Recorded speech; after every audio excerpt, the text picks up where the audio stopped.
और अब संभल से खबर, जहां पर जमीन में शिवलिंग निकलने का दावा किया जा रहा है। शिवलिंग निकलने पर की एक तस्वीर भी अब सामने आई है। जमीन में शिवलिंग निकलने की खबर पर आसपास के लोग अब पूजा करने पहुंच चुके हैं। राजपुरा थाना के मकसूदनपुर गांव का ये मामला बताया जा रहा है, जहां पर शिवलिंग निकलने का दावा किया जा रहा है। तो बड़ी खबर हम आपको बता रहे हैं, संभल में लगातार खुदाई चल रही है और अब संभल से एक बड़ी खबर आ रही है कि जमीन में खुदाई के दौरान एक शिवलिंग निकला है।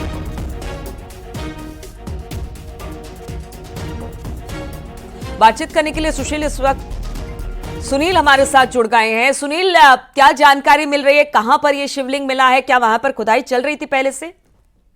देखिए, ये राजपुरा थाना क्षेत्र का गांव मकसूदनपुर है, जहां पर महावा नदी है। तो नदी के बीच में यहाँ पे एक शिवलिंग मिला है, जिसके बाद तमाम सारी भीड़ जुटी है। मौके पे लोगों ने डीजे लगाया है, पूजा पाठ कर रहे हैं। वहीं पूरा मामला लोग धर्म से जुड़ा हुआ है, इसको मान रहे हैं। तमाम भारी तादाद में भीड़ मौके पर जुटी हुई है। फिलहाल पूजा पाठ हो रहा है। जी,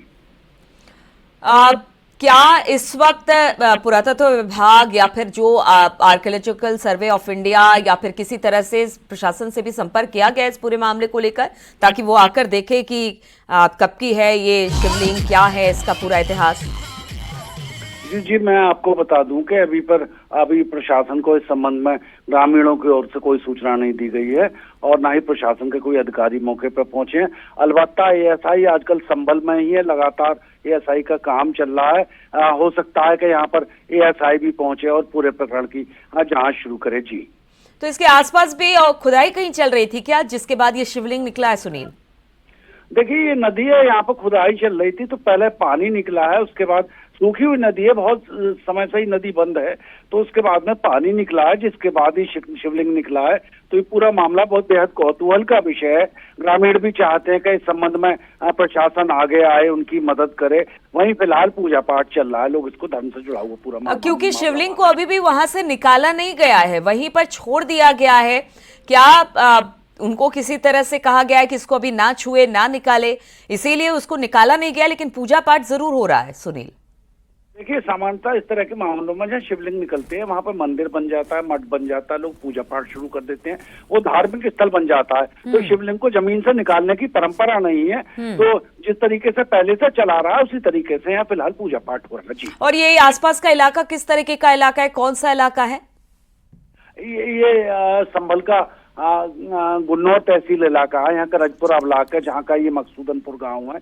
नदी किनारे यहाँ महावा नदी बहती थी पहले, कल करके जो बंद हो गई, उस इलाके में ही शिवलिंग निकलने का। ठीक है सुनील, बहुत बहुत शुक्रिया आपका जानकारी देने के लिए। तो जमीन में शिवलिंग निकलने का दावा किया गया, अब लोग यहाँ पर पूजा पाठ उन्होंने शुरू कर दिया है। और दिल्ली में विधानसभा चुनाव के लिए मतदान लगातार जारी है। चुनाव से पहले एएनआई को दिए इंटरव्यू में कांग्रेस प्रवक्ता पवन खेड़ा ने आम आदमी पार्टी को लोकतंत्र के लिए हानिकारक और प्रदूषणकारी बताया है। तो अभी भी आरोप प्रत्यारोप का दौर लगातार जारी है। बातचीत हुई कांग्रेस के नेता से, यानी कि कांग्रेस प्रवक्ता पवन खेड़ा से। एएनआई ने जब उससे बातचीत की तो उन्होंने कहा कि देखिए, पार्टी को लोकतंत्र के लिए हानिकारक प्रदूषणकारी आपको बताया है पवन खेड़ा ने।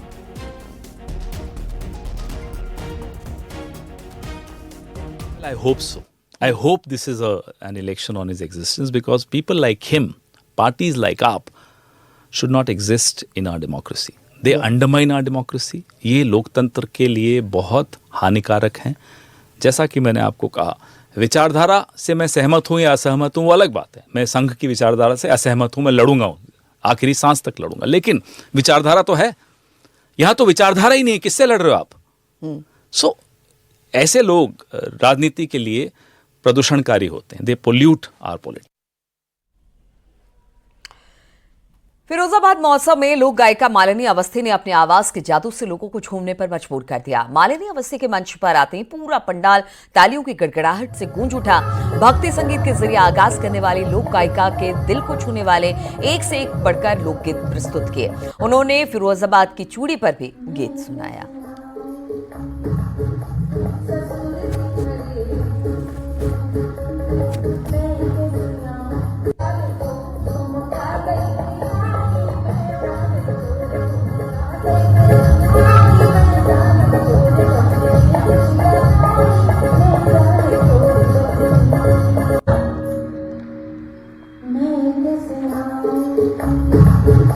ससुर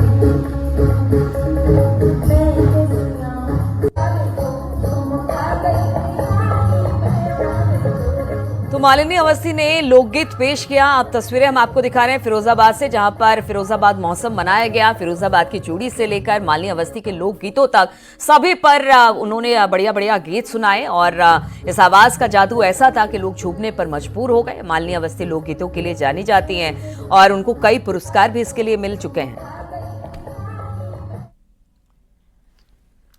हापुड़ शहर में कुत्ते लगातार हमलावर हो रहे हैं। स्कूल जा रही एक छात्रा पर कुत्तों के झुंड ने हमला कर दिया।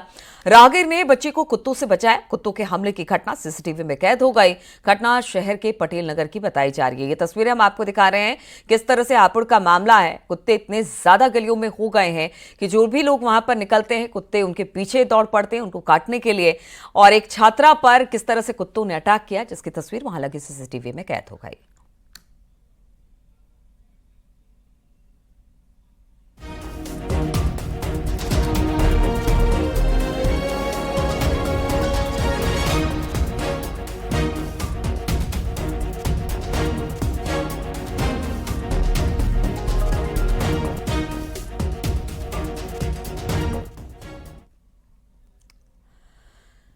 रायबरेली में पुराने मंदिर का जीर्णोद्धार करते समय जमीन के नीचे सैकड़ों साल पुरानी देवी देवताओं की मूर्तियां मिली। वहीं लखीमपुर खीरी में खुदाई के दौरान पीतल का छोटा बक्सा मिला। इससे पीतल के राम दरबार समेत दूसरी देवी देवताओं की मूर्तियों के अलावा पुराने सिक्के भी मिले। देखिए जरा ये रिपोर्ट।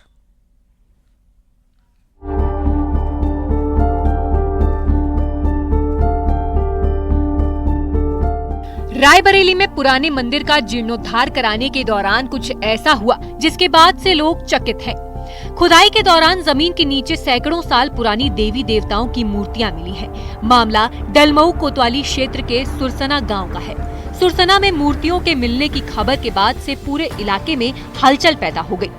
देवी देवताओं की मूर्तियां देखने के लिए दूर दूर से लोग पहुँचने लगे। ग्राम सभा में बहुत पुराना प्राचीन मंदिर है जी, और इसका इतिहास हमने जानने की कोशिश की कई लोगों से, बड़े बूढ़े बुजुर्गों से जिनकी उम्र 100 साल है गांव में जी।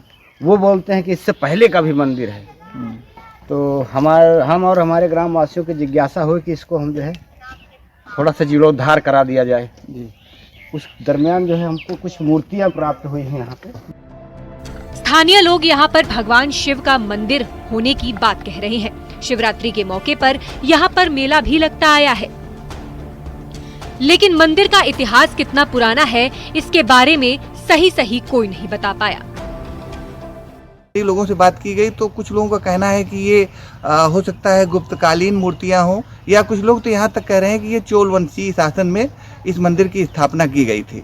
और आप देखें तो यहाँ इस मंदिर में यहाँ देखिए आप एक विशेष लिपि में ये कुछ लिखा गया है, आप देखेंगे तो, लेकिन अब हम लोग इसको पढ़ नहीं पा रहे हैं। और भी सब मूर्तियां हैं। शिवलिंग भी एक विशेष प्रकार का शिवलिंग है जो आमतौर पर कहीं शिव मंदिरों में नहीं दिखाई देता है।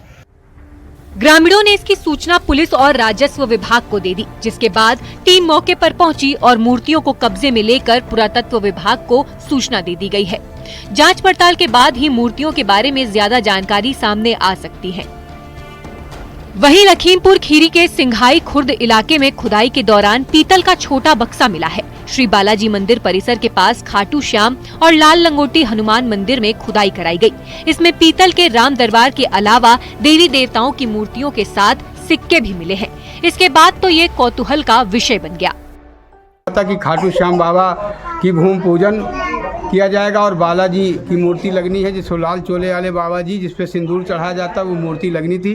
उसीलिए उनके स्थान की खुदाई हो रही थी। उसी में खुदाई के दौरान एक पीतल का बॉक्स निकला जिसके अंदर राम दरबार की मूर्ति है हनुमान जी के साथ। 2 पैंडल छोटे छोटे हनुमान जी बालाजी के हैं और एक गणेश लक्ष्मी की मूर्ति, एक दुर्गा माता की मूर्ति है, एक त्रिशूल है। बक्से के अंदर से बालाजी की चांदी की मूर्ति, 5 गदा, 5 शालीग्राम, 1920 और 1940 के समय के 9 सिक्के मिले हैं। सूचना पर पुलिस मौके पर पहुंची और मूर्तियों को मंदिर के पुजारी के सुपुर्द कर दिया। रायबरेली से न्यूज 18 के लिए मोहन कृष्णा के साथ लखीमपुर खीरी से मनोज शर्मा की रिपोर्ट।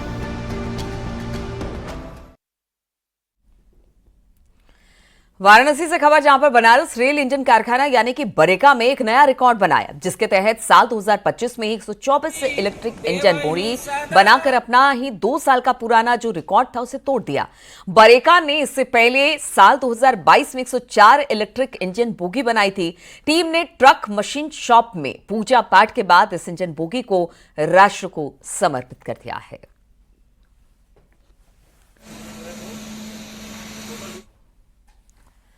गोरखपुर जिला अस्पताल में एक बार फिर से डे केयर सेंटर खुलने की उम्मीद है। केंद्र सरकार ने अपने बजट में देश भर के 200 अस्पतालों में डे केयर सेंटर खोलने का जिक्र किया है।